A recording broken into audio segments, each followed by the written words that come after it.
বউ গেলে বউ পাবেন আপনারা। জি বাবা, 10 মাস 10 দিন আপনি গর্ভ ধারণ করলো, তারপরে কই পাবেন?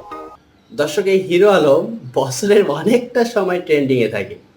তো ট্রেন্ডিং এ তো অনেকেই থাকে, কিন্তু হিরো আলমকে দেখেন, সে ট্রেন্ডিং এ থাকবে কিন্তু পাবলিক তাকে সাপোর্টও করবে, সিম্প্যাথিও দিবে।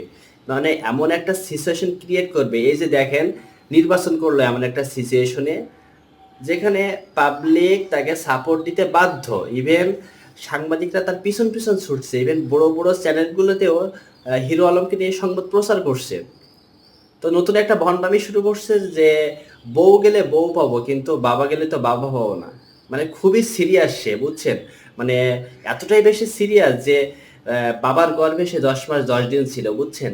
এগুলো নতুন ভণ্ডামি, এগুলো হচ্ছে তৃতীয় বিয়ে করে একটা ধান্দা।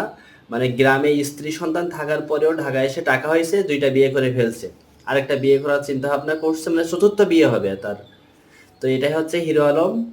তো হিরো আলম ভাই, আরো ভিডিও বানাইতে থাকেন, ট্রেন্ডিং এ থাকেন, আমরা আপনাকে সাপোর্ট দিচ্ছি, ইনশাল্লাহ সিম্প্যাথি অবশ্যই পাবেন।